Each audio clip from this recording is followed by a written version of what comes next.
கந்தன் மலை அது எங்கள் மலை அழுத்தம் திருத்தமாக கூற வரும் திரைப்படம் டிசம்பர் 19 முதல் உங்கள் தாமரை டிவியில். இப்ப அன்புமணி சொல்லியிருந்தாரு, இந்த 6 மாணவிகள் வந்து நெல்லையில பாத்தீங்கன்னா 6 மாணவிகள் வந்து கஞ்சா விற்றவர்கள் மேல என்ன நடவடிக்கை எடுத்தீங்க? ஸ்கூல் குழந்தைங்களை மது விற்கிறவங்க மேல நடவடிக்கை எடுக்கிறது தான் ஸ்டாலின் அவர்கள் மேலதான் நடவடிக்கை எடுக்கணும்.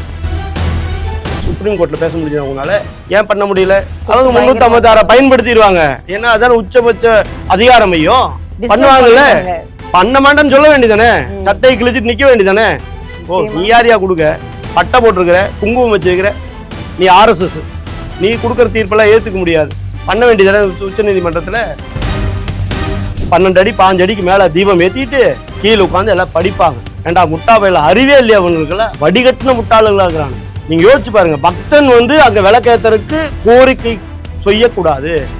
பக்தருக்கு சொன்னாங்கன்னா உடனே நீதிமன்றம் வந்து அதை ஏத்துக்க கூடாது. அப்ப பக்தன் கொடுக்குற காசு மட்டும் வேணும். நீ வாதாடுறிய, யாரோட காசு அது? இந்த அறநிலைத்துறை ஆடு வெட்டும் போது கேஸ் போடல, ஆடு வெட்டும் போது கேள்வி கேட்குது.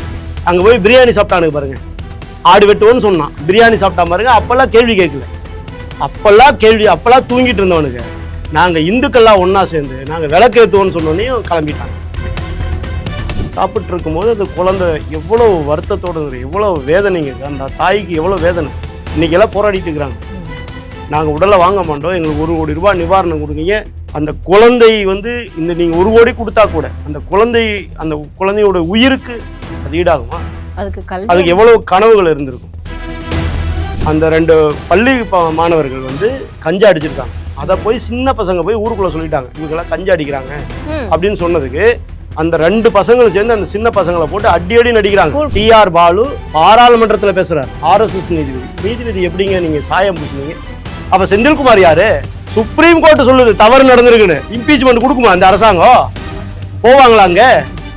எவ்வளவு அவசரமா ஒரு தனிநபர் மேல விஜயை பிடிச்சி உள்ள போடணுங்கிறதுக்காக நீங்க எவ்வளவு வேலை பார்த்தீங்க?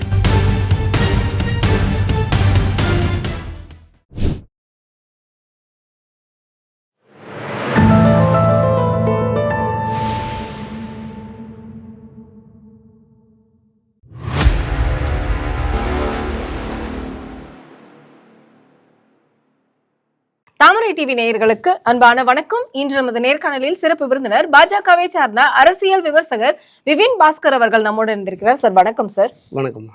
இன்னைக்கு குழந்தைகளை ஸ்கூலுக்கு அனுப்புறதே, அதுவும் அரசு பள்ளிகளுக்கு அனுப்புறதே வந்து ரொம்ப பயமாக இருக்கிறது. ஏன்னா எல்லா பெற்றோர்களும் நீங்க கேள்விப்பட்டிருப்பீங்க, திருவள்ளூர் மாவட்டத்துல கொண்டாபுரம்ல அரசு பள்ளியில, ஊராட்சி பள்ளியில ஒரு மோகித் அப்படிங்கக்கூடிய ஒரு மாணவன் துடிதுடித்து உயிரிழந்த சம்பவம் நினைச்சாவே கண்ணில் வந்து கண்ணீர் வருகிறது. இது வந்து தெரியாத நடந்த சம்பவம் கிடையாது, விபத்து கிடையாது, இது வந்து கொலைதான் அப்படின்னு அண்ணாமலை அவர்கள் வந்து சொல்லியிருக்காரு. முதலமைச்சரும் கல்வி அமைச்சரும் பொறுப்பு, கல்வி அமைச்சரை வந்து பதவி விட்டு நீக்கணும் அப்படின்னு சொல்லியிருக்காங்க. இந்த சம்பவங்கள் எல்லாம் பார்க்கும் பொழுது எப்படி சார் இருக்கு? ஏன்னா கொஞ்ச நாட்களுக்கு முன்னாடி ஒரு MLA அங்க போயிட்டு கல்வியில் வந்து சிறந்த தமிழ்நாடு, இந்த ஸ்கூல் வந்து அந்த அளவுக்கு வந்து சிறப்பாக இருக்கிறது கல்வியில், கட்டிடத்தில், தரத்தில் அப்படின்னு சொல்லிட்டு வந்திருக்கிறாரு. இதையும் நான் உங்களுக்கு ரிமைண்ட் பண்றதுக்கு விரும்புறேன். அதாவதுங்க, தமிழ்நாடை பொறுத்தவரைக்கும் பார்த்தீங்க அப்படின்னா நிறைய இடங்கள்ல வந்து அந்த கல்வி கூடங்களே கிடையாது. அந்த அரசு பள்ளி இருக்கக்கூடிய இடங்கள்ல பார்த்தீங்கன்னா நிறைய இடங்கள்ல பார்த்தீங்கன்னா மரத்தடியில் உட்காந்து படிச்சிருந்தாங்க. இப்போ நிறைய எங்கள் முன்னாள் மாநில தலைவர் அண்ணாமலை அவர்கள் ஏற்கனவே நிறைய பதிவெல்லாம் அதை பற்றி போட்டிருந்தார். இப்போ இன்றைக்கும் கூட அதுக்காக பேசியிருந்தார். இது முழுக்க திமுக அரசாங்கம் செய்த கொலை. அவர் அந்த திருத்தணியுடைய MLA சந்திரன் அவர்கள் அங்கே போய் என்ன கேட்குறாரு? முதலமைச்சர் யார்? ஸ்டாலின் அவர்கள். கைதட்டுங்க, எல்லாம் கைதட்டுங்க, ஜோராக கைதட்டுங்கிறார். அதோடு நிப்பாட்டினாரா? துணை முதல்வர் யார்? உதயநிதி ஸ்டாலின். உடனே ஜோராக கைதட்டுங்க. அவருடைய ரசிகர் மன்றத்தினுடைய தலைவர் யார் அப்படின்னு கேட்குறாரு. அன்பில் மகேஷ் பொய்யாமல் இன்னொன்று ஜோராக கைதட்டுங்கிறாரு. அங்கே போய் என்ன கேட்கணும், என்ன பார்க்கணும்? அங்கே இருக்கக்கூடிய சிவரெல்லாம் கரெக்டாக இருக்கா, மக்கள் அந்த உட்கார இடம் இருக்கா, சுற்றுச்சுவரெல்லாம் எப்படி இருக்கு, கழிவறை எப்படி இருக்குன்னு ஆய்வு பண்ணார் அவரு? இல்லை. போய் திருப்பி கொத்தடிமைகளை உருவாக்கக்கூடிய வேலையை பார்க்குறாரு அவர்.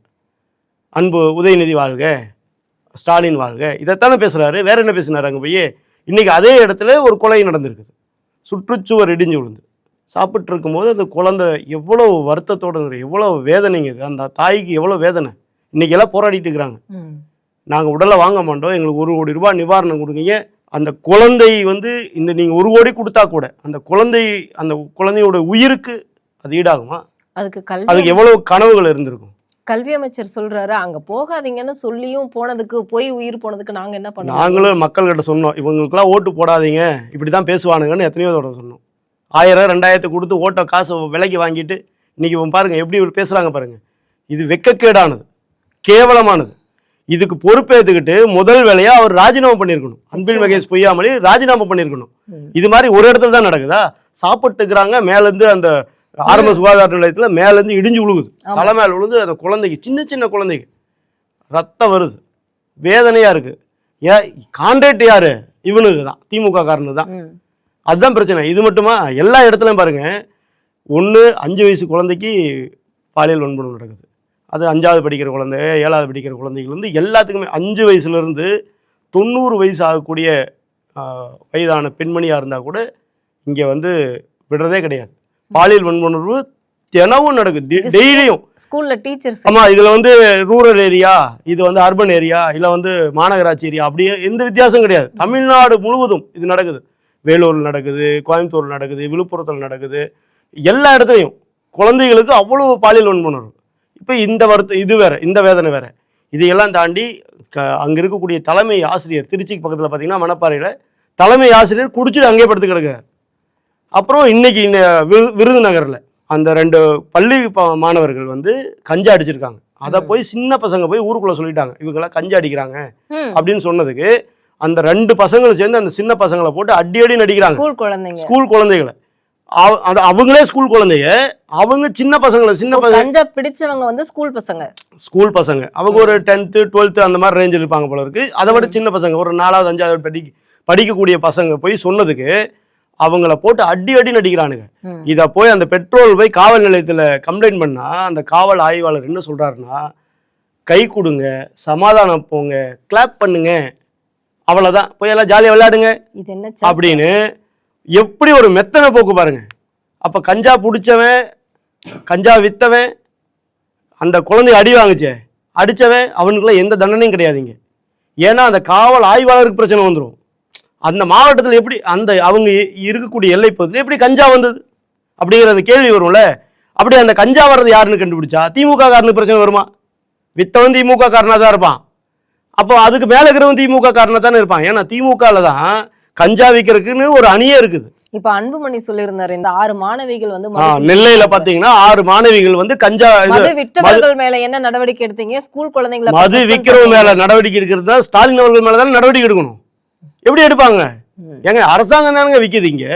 இப்போ நீங்க சொன்ன நம்ம பேசணும் இல்லையா, இந்த இது ஒட்டு மொத்தத்துக்கும் காரணமானவர் MK ஸ்டாலின் அவர்கள்.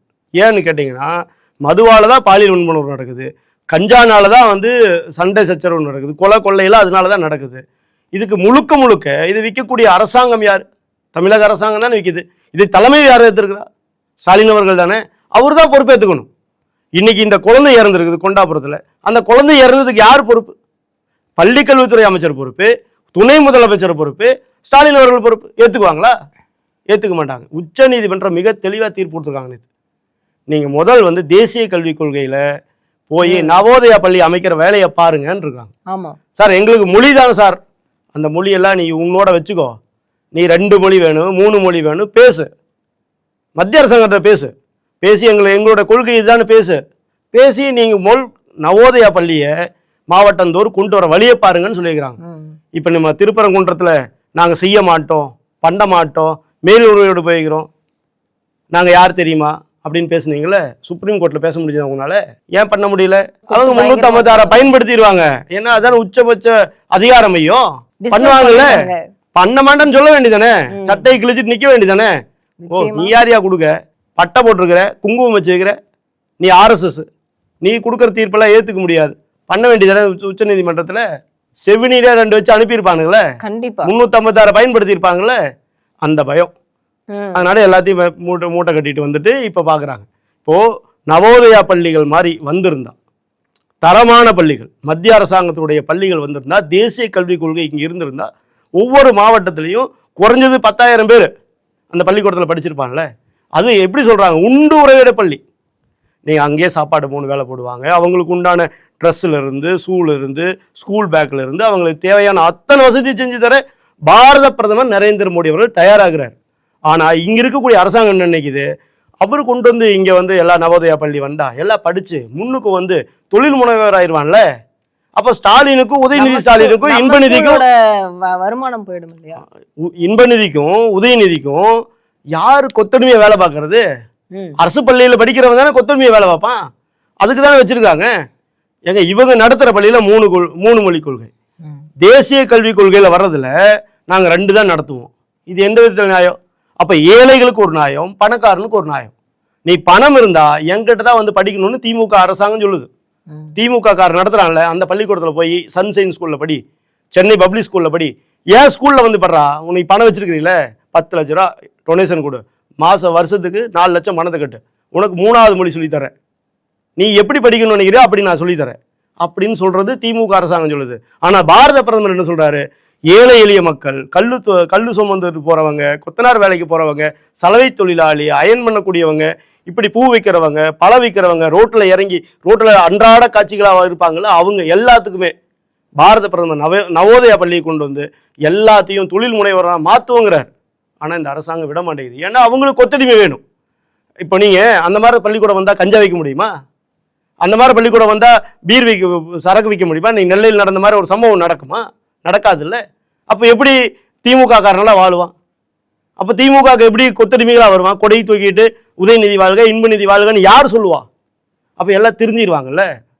அப்போ எல்லாருமே மேலே வந்துட்டாங்கன்னா தமிழர்களையும் தமிழக மக்களையும் வஞ்சிக்கிறதா திமுக அரசாங்கம். அதுக்கு தான் நேற்று சுப்ரீம் கோர்ட் வந்து நல்லா கொட்டு வச்சிருக்குல்ல, என்னோட நாடு, என்னுடைய மாநிலம், என்னுடைய மொழின்னு அப்படி பிரிச்சு பேச. அதுதான் இவங்க என்ன சொல்லணும், ஏங்க இவங்க மொழி தமிழராங்க.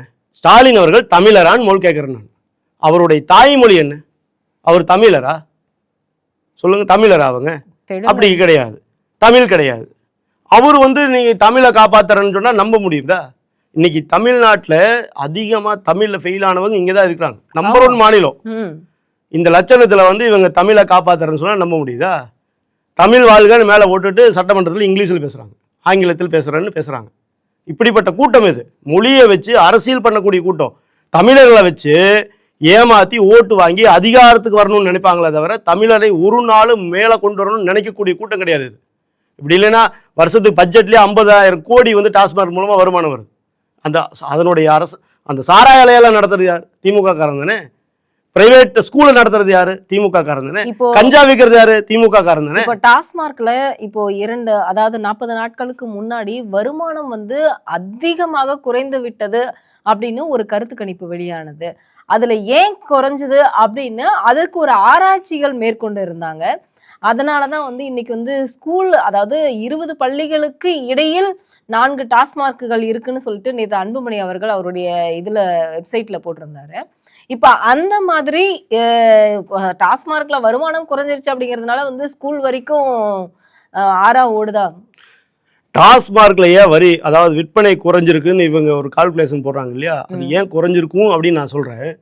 நேரடியா யார் சாராய ஆலை வச்சிருக்கிறா? திமுக காரன். புரியுதுங்களா? பார் நடத்துறது யாரு? திமுக காரன். நான் ஏங்க கொண்டு போய் டாஸ்மார்க்கில் கொடுத்து உங்களுக்கு வந்து நீங்கள் விற்கணும், நானே உனக்கு கொடுக்குறேன், 50-60 ரூபாய்க்கு கொடுக்குறேன், நீ 250 ரூபாய்க்கு விற்றுக்கோ. அப்போது வருமானம் யாருக்கு வருது? திமுக காரனுக்கு நேரடியாக போயிருதா? முதல் குடும்பத்துக்கு போயிருதா? அரசாங்கத்துக்கு போக வேண்டியதில்லை. அரசாங்கத்தில் நீங்கள் தானே 50,000 கோடி வருதுங்கிறீங்க, அதை குறைச்சிட்டா. ஆனால் இதன் மூலமாக அதிகம் பண்ணி விற்பனையை பண்ணி ஒரு இடத்துக்கு போயிட்டா அப்போ ஒட்டுமொத்த பணமும் ஒரு ஆளுகிட்ட போயிருதுல்ல. அரசாங்கத்துக்கே வரி டிமிக்கி கொடுத்து, ஏற்கனவே அப்படி தான் பண்ணாங்க, அரசாங்கத்துக்கே டிமிக்கி கொடுத்து இவங்களுக்குள்ளேயே விற்று டாஸ்மார்க் மூலமாக. இப்போ என்ன டாஸ்மார்க் வந்து 12 மணிக்கு தந்திருக்காங்கன்னா 24 ஹவர்ஸ் இயங்குது. எல்லா ஊர்லேயும் இயங்குது. காலங்காத்தால் 6 மணிக்கே வந்து பால் வாங்குற மாதிரி சரக்கு வாங்கிட்டு போயிட்டு இருக்கிறாங்க. அப்படி தான் நடக்குது. அந்த டைமில் என்ன ரேட்? 250 ரூபாயிலேருந்து 300 ரூபாயில் கள்ள மார்க்கெட் ரேட்டு தானே விற்கிறாங்க. அதை நேரடியாக தொழிற்சாலையிலேருந்து வாங்கி திமுக எம்பி கிட்ட இருந்தே நேரடியாக வாங்கி அதை இங்கே திமுக கார விற்கிறாங்க. அதில் ஒரு மொத்த வருமானமும் முதல் குடும்பத்துக்கு போயிடுது. அதை எப்படி வந்து அவங்க வந்து விடுவாங்க? இங்கே நடக்கிறது எல்லாமேங்க தமிழர்களை ஒரு நாள் வாழ விட மாட்டாங்க. இன்னைக்கு எல்லாருமே பாருங்க, 1000 ரூபாய் உங்களுக்கு அக்கௌண்ட்டில் போடுறேன்னு சொல்கிறாங்க. ஆனால் ஒவ்வொரு குடும்பத்தில் இருந்தும் 5000லேருந்து 10,000 வரைக்கும் டாஸ்மார்க்கு கொடுக்குறாங்களா இல்லையா? இன்னைக்கு எல்லா தமிழகம் போராடும், தமிழ்நாடு வெல்லும். யாருகிட்ட இருந்து? திமுக இருந்தது. திமுக காரங்கிட்ட இருந்து தமிழ்நாடு போராடும், தமிழ்நாடு வெல்லும் 2026. இன்னைக்கு ஸ்கூல்ல ஒரு குழந்தை இப்படி கட்டடம் விழுந்து ஏற்கனவே, ஏன்னா அரசு சுகாதார மையங்கள்ல இருந்து எல்லாத்துடைய நிலைமையும் இதுதான். இப்போ வக்புக்குன்னு வந்து தனியா பார்லிமெண்ட்ல ஒரு சட்ட மசோதா கொண்டு வந்து அது வந்து உச்சநீதிமன்றம் வரைக்கும் தனியாக போய் வந்துருச்சு. இப்போ அப்படி இருக்கக்கூடிய நிலைமையில இன்னைக்கு திருப்பரங்குன்ற விவகாரம் உங்களுக்கு கண்டிப்பா தெரிஞ்சிருக்கும். சரி, இது எல்லாம் ஒரு பக்கம் போயிட்டு இருக்கு. அவங்க வக்பு அப்படிங்கிற ஒரு விஷயத்த தனியா வச்சிருக்காங்கல்ல, நீங்க ஏன் 39 கோடியில வந்து எதுக்கு ஹஜ்ஜி இல்லம் வந்து நங்கநல்லூர்ல கட்டணும்? ஸ்கூலுக்கு தரமான வந்து பள்ளிகள் இல்ல, ஆனா 39 கோடியில ஹஜ்ஜி இல்லம் வந்து எதுக்காக கட்டணும்? இதுக்கு வந்து ஸ்டாலின் ஏன் வந்து மக்கள் வந்து எதிர்ப்பு ஏன் தெரிவிக்கல? அதாவது இது வந்து ஓட்டு பிச்சை எடுக்கிறது, முழுக்க முழுக்க ஓட்டு பிச்சை தான், வேற ஒண்ணுமே காரணம் கிடையாது. எதிர்க்கட்சி தலைவர் நீங்க யோசிச்சு பாருங்க, அறநிலைத்துறை சரிங்களா, அறநிலைத்துறையினுடைய கட்டுப்பாட்டுல இருக்கக்கூடிய ஒரு கோயில் சரிங்களா, அங்கிருந்து வரக்கூடிய ஒரு வழக்கறிஞர், அந்த வழக்கை எடுத்து இந்த தீபத்தூண் விஷயத்துக்காக வழக்காடக்கூடிய ஒரு நபர் ஜோதிங்கிற அந்த வழக்கறிஞர் அவர் போறாரு, மாசிலாமணி அவர் போறாரு. அவர் யாருக்காக வாதாடணும்? கோயிலுக்காக வாதாடணுமா இல்ல எதிர்த்தரப்புல இருக்கக்கூடிய இஸ்லாமியருக்காக வாதாடணுமா? கோவிலுக்காக தான். ஆனா இங்க என்ன நடக்குது? கோயிலோட பணத்தை எடுத்து, அதாவது பக்தர்கள் கொடுக்கக்கூடிய காசுல இருந்து வரக்கூடிய வருமானத்தை எடுத்து வாதாடக்கூடிய ஒரு வழக்கறிஞர், அந்த வாதாடக்கூடிய வழக்கறிஞர் என்ன சொல்றாரு? அது வந்து இஸ்லாமியருக்கு தொல்லையா இருக்கும், அந்த தீபத்தூண்ல அது கல் தூணு, அது சமணர் தூணு இப்படின்னு மாத்தி மாத்தி பேசக்கூடிய அந்த வழக்கறிஞர்கள் அங்க தீபம் ஏத்துனீங்க அப்படின்னா அது வந்து இஸ்லாமியருக்கு இடைஞ்சலா இருக்கும். அவர் கேட்கிறார், நீதிபதியே கேட்கிறார், நீங்க யாருக்காக வந்திருக்கிறீங்க அப்படின்னு கேட்கிறார். நான் இந்து அறநிலைத்துறைக்காக வந்திருக்கிறேங்கிறார். அப்புறம் ஏன் நீங்க அவங்களுக்காக வாதாடுறீங்கன்னு கேட்கிறார். புரியுதுங்களா? ஆனா இவங்க இங்க வந்து மத சார்பின்மை நாடு இது, இதை இப்படி ஒண்ணு பண்ணிட்டோம்னா இங்க மதக்கலவர் உருவாயிருன்னு யார் பேசுற? அரசு வழக்கறிஞர் பேசுறார். அரசு வழக்கறிஞர் யாரு? அறநிலைத்துறை காசு கொடுத்து 1 மணி நேரத்துக்கு 20 லட்சத்துல இருந்து 30 லட்சம் செலவு பண்ணி கோயில் காசு எடுத்து, அந்த பக்தர் தானே கொடுக்குறான், அந்த கோயில் காசு எடுத்து பக்தனுக்கு எங்க ஏத்தணும்னு சொல்ல உரிமை இல்லைன்னு வாதாடுறான். யார் காசு எடுத்து? பக்தன் கொடுக்குற காசு எடுத்து. ஆனா இன்னைக்கு நீதி யோசிச்சு பாருங்க, இங்க ஒரு வாதம் வைக்கிறாங்க, அறநிலைத்துறையில இருந்து, அரசாங்கத்துல இருந்து, தர்கா தரப்புல இருந்து எல்லாரும் வாதம் வைக்கிறாங்க. என்ன சொல்றாங்க? சார் அது 100 வருஷமா ஏத்துல, அது 100 வருஷமா ஏத்துல, அதுக்கு காரணமா இருக்கு, 100 வருஷமா ஏத்துல, இப்படி தானே சொல்றாங்க. நான் கேக்குறேன், நம்மளும் 150 வருஷமா அடிமையா தானே இருந்தோம், திருப்பி அடிமையாயிரலாமா? நம்மளுடைய தொன்மை மீட்டெடுக்க வேண்டாமா? கண்டிப்பா. நம்மளுடைய கலாச்சாரத்தை மீட்டெடுக்க வேண்டாமா? நம்மளுடைய பாரம்பரியத்தை மீட்டெடுக்க வேண்டாமா? அந்த அக்கறை இவங்களுக்கு இருக்கான்னு கேட்கிறேன் நான். அதனாலதான் முன்னே சொன்னேன், எம்.கே. ஸ்டாலின் அவர்கள் தமிழரே கிடையாது. தமிழரா இருந்தா, உணர்வோடு இருந்திருந்தா அவர் என்ன பண்ணியிருப்பார்? ஏத்ரா தீபத்தன் இருப்பார். செஞ்சாரா? பெரியாருடைய கொள்கை இங்க வந்துருச்சா? பெரியார் என்ன சொன்னார்? ஈவே ராமசாமி என்ன சொன்னார்? இந்தியா முழுவதும் சுதந்திரம் கொடு, தமிழ்நாட்டுக்கு கொடுக்காதுன்னு சொன்னார்ல. இப்ப அதான் நடக்குது இங்க. ஏங்க 100 வருஷமா ஏத்தல, 100 வருஷத்துக்கு முன்னாடி ஏத்துனாங்களா இல்லையா? 3ஆம் நூற்றாண்டுல சமண தூண் அது சொன்னாரா? 3ஆம் நூற்றாண்டுல சமணர் தூண் இருக்குன்னா அந்த நீங்க சொல்ற அந்த விளக்கு தூண் சமணர் தூணுன்னு வச்சுக்கோங்க. தர்கா இருந்ததா? அப்ப இடிச்சிடலாமா தர்காவை? இல்ல அது ஏற்கனவே தர்காவை இடிச்சிடலாமா? இல்ல அது 1805 அப்படின்னா அந்த தர்காவுலயே அதனுடைய அதுதாங்க நான் கேக்குறேன். 3ஆம் நூற்றாண்டுல அது வந்து தீபத்தூண் கிடையாது. ஏன்னா இவங்க அன்னையில இருந்து வந்திருக்காங்க. இந்த மம்மி இருக்கும்ல, அந்த மாதிரி அவங்க அன்னையில இருந்து இன்னைக்கு வரைக்கும் இருந்திருக்கானுங்க. முன்ன என்ன சொன்னானுங்க? எல்லை கல்லுனானுங்க. அது அந்த கல்லை தாண்டி அந்த பக்கம் இடமே இல்லையா?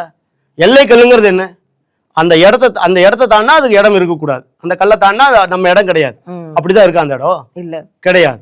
சரி, அந்த இடம் வந்து சர்வே கல்லுன்னு சொன்னது. 2வது வந்து சமணர் தூண் மேல ஏத்தியப்போ 12 அடி 5 அடிக்கு மேல தீபம் ஏத்திட்டு கீழே உட்காந்து எல்லாம் படிப்பாங்க. ஏண்டா முட்டா பையில அறிவே இல்லையா அவங்களுக்குல? சமணர்களுடைய வரலாறே தெரியாது போல. அறிவுகள், அதாவதுங்க வடிகட்டின முட்டாளர்களா இருக்கிறானுங்க. நீங்க யோசிச்சு பாருங்க, பக்தன் வந்து அங்க விளக்கேத்தருக்கு கோரிக்கை செய்யக்கூடாது, பக்தருக்கு சொன்னாங்கன்னா உடனே நீதிமன்றம் வந்து அதை ஏத்துக்க கூடாது.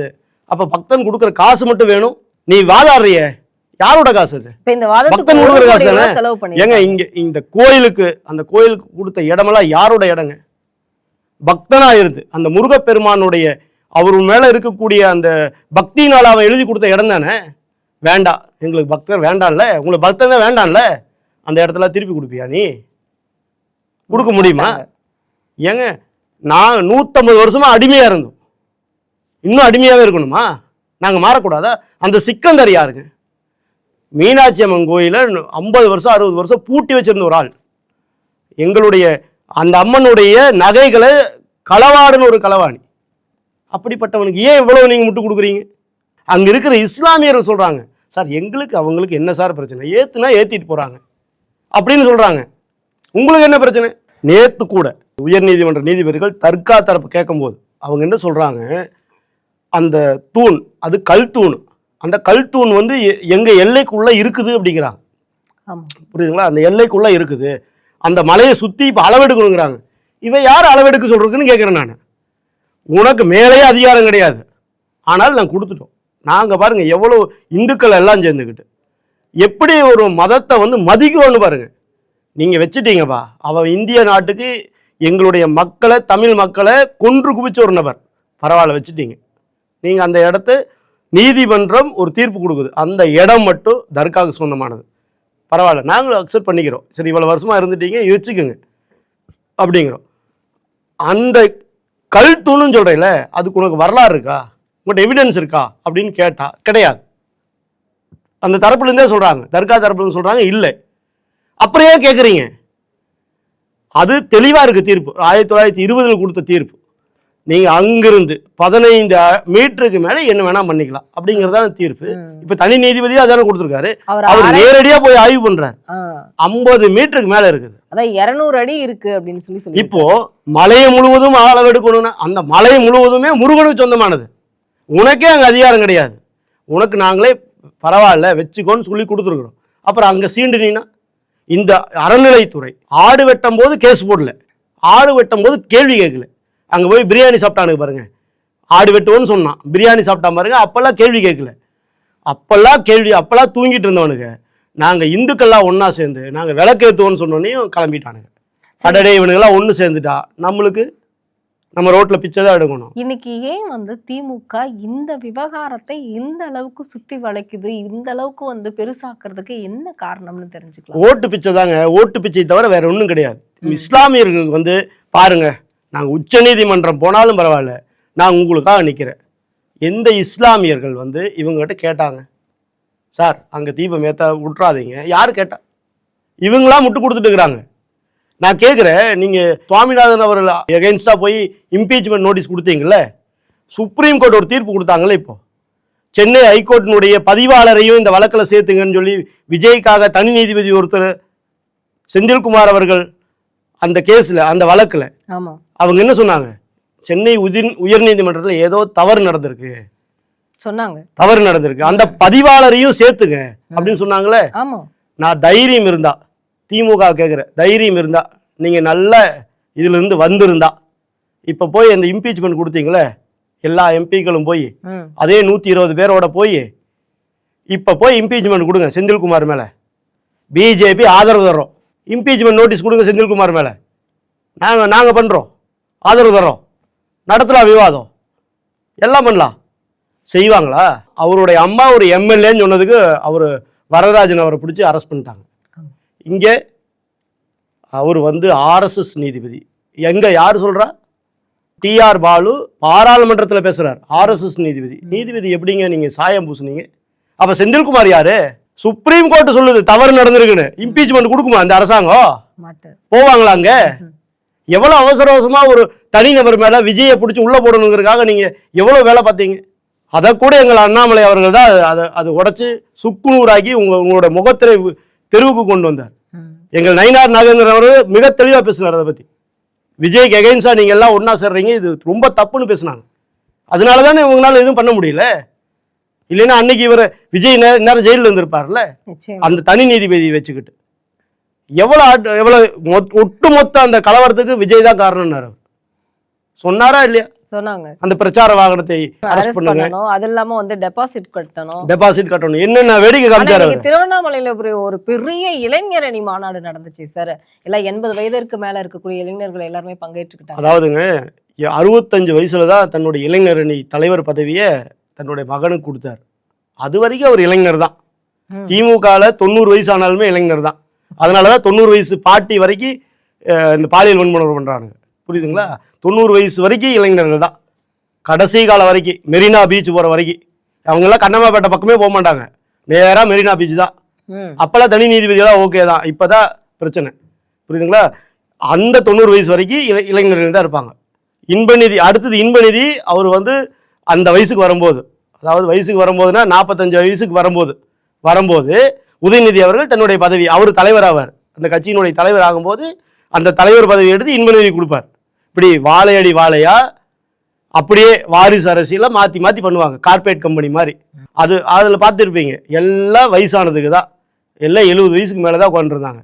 அதை வச்சுக்கிட்டு இளைஞரணி மாநாடு, இளைஞர்களுக்கு வழிவிடுங்க அப்படின்னு 40 சீட் அவர் எதிர்பார்க்கறதா வந்து சொல்லியிருந்தாரு. அங்க இருக்கக்கூடிய KN நேரு, பொன்முடியில இருந்து எல்லாருக்குமே வந்து உதயநிதியவே வந்து அப்படியே அண்ணா கண்டிப்பா இளைஞர்களுக்கு வாய்ப்பு கிடைக்கும். ஏன்னா பெருசு எல்லாம் ஜெயிலுக்கு போக போகுது. KN நேரு 1500 கோடி ஊழல், எல்லாம் வரிசையா. பொன்முடி, இங்க பாத்தீங்கன்னா செந்தில் பாலாஜி, அப்புறம் நம்ம இவர் அறமே இல்லாத துறைக்கு அமைச்சராகிறார்ல, அறநிலைத்துறை அமைச்சர் அல்லுலியா கோஷ்டி, அவர் சேகர் பாபு, எல்லாம் வரிசையாக போவாங்க.